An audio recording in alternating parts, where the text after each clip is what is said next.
এবার নাড়িয়ে চাড়িয়ে মিশিয়ে নেব। নমস্কার, সবাইকে স্বাগত জানাই লক্ষ্মীর রান্নাঘরে। দেখো বন্ধুরা, আমি আবার আজকে একটা নতুন রেসিপি নিয়ে আপনাদের সামনে চলে এসেছি। তো আজকে আমি নিরামিষভাবে চাল কুমড়ো রান্না করব। এই যে আমাদের বাড়ির গাছের থেকে চাল কুমড়ো তুলে নিয়েছি দুটো,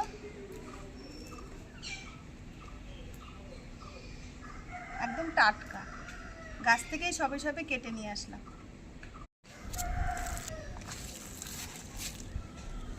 বন্ধুরা, চাল কুমড়ো আপনারা অনেকেই অনেকভাবে রান্না করেন, তো আমি আজকে কিভাবে রান্না করছি পুরো রেসিপিটা দেখতে থাকুন। তো চাল কুমড়ো রান্না করবার জন্য আগে আমি চাল কুমড়ো করে কেটে কুচিয়ে নেব। চাল কুমড়োর ভিতরটা কি কচি দেখুন বন্ধুরা। এবার এই যে খোলাগুলো ছাড়িয়ে নেব।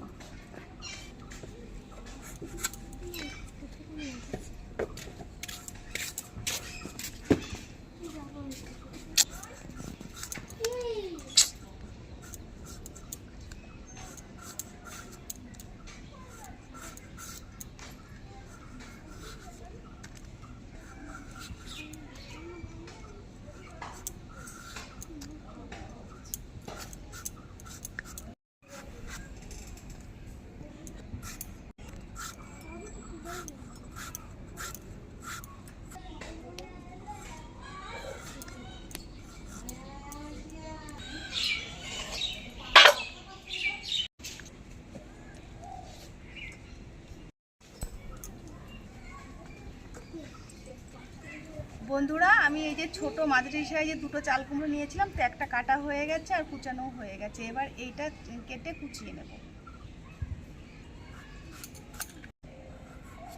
বন্ধুরা, চাল কুমড়ো সব আমার কোচানো হয়ে গেছে। এবার এই কোচানো চাল কুমড়ো জল দিয়ে ধুয়ে নেব।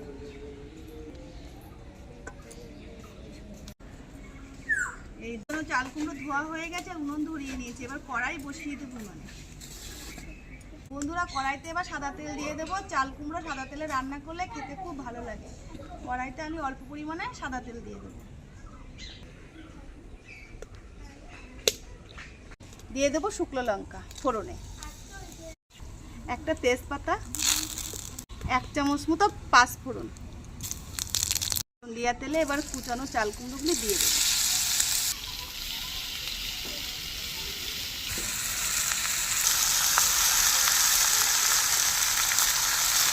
তেলের সঙ্গে নাড়িয়ে চাড়িয়ে মিশিয়ে নেব।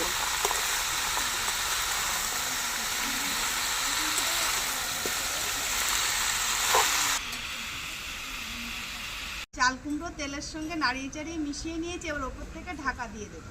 ঢাকা দিয়ে এইভাবে রান্নাটা করব। বন্ধুরা, আমি 5 মিনিট হয়ে গেছে ওপর থেকে ঢাকা দিয়েছিলাম। আবার আমি ঢাকনিটা তুলে নিয়ে আবার একটু নাড়াচাড়া করে আবার ঢাকা দিয়ে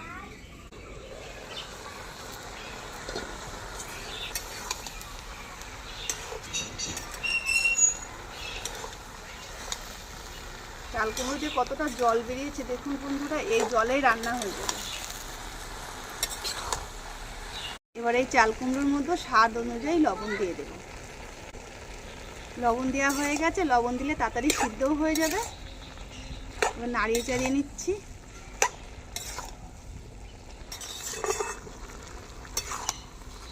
আবার উপর থেকে ঢাকা দিয়ে দেব।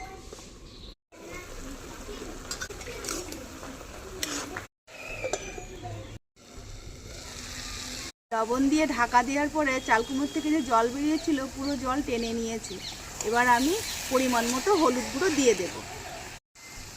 হলুদ গুঁড়ো। এবার আবার নাড়ি চাড়িয়ে মিশিয়ে নেব। হলুদ দিয়ে আমি নাড়ি চাড়িয়ে মিশিয়ে নিয়েছি। আবার ওপর থেকে ঢাকা দিয়ে দেব।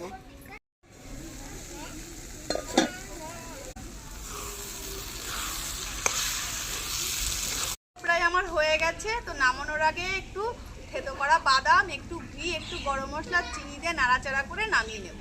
এই যে আমি নিয়ে নিচ্ছি গরম মশলার গুঁড়ো। আপনারা চাইলে গোটা গরম মশলা বেটেও দিতে পারেন। আমি এখানে গুঁড়ো গরম মশলা দিয়ে দিচ্ছি বাদাম থেতো করা,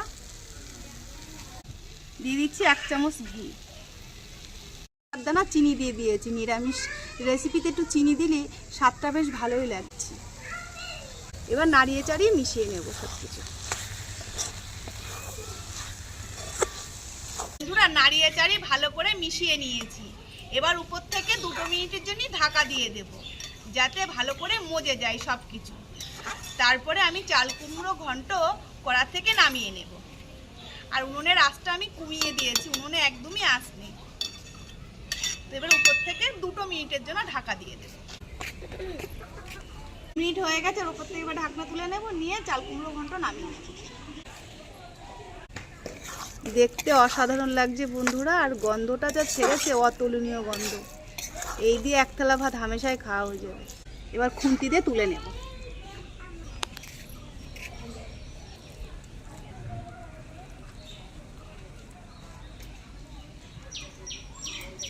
বন্ধুরা, কোনো রকম বাটাবাটি ঝামেলা ছাড়াই চাল কুমড়োর এই ঘন্ট রেসিপিটা নিরামিষভাবে তৈরি করে নিতে পারেন বাড়িতে।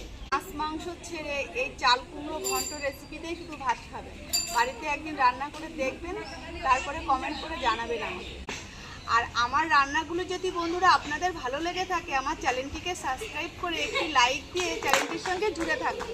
বন্ধুরা, এটা ভাতের সাথেও যেমন খেতে ভালো লাগবে, রুটির পাতে পরোটার পাতেও কিন্তু খেতে অসাধারণ লাগবে। তো বন্ধুরা, আমি আবার একটা নতুন রেসিপি নিয়ে আপনাদের সামনে চলে আসবো। আর এতক্ষণ আমার সঙ্গে থাকার জন্য আপনাদেরকে অসংখ্য ধন্যবাদ।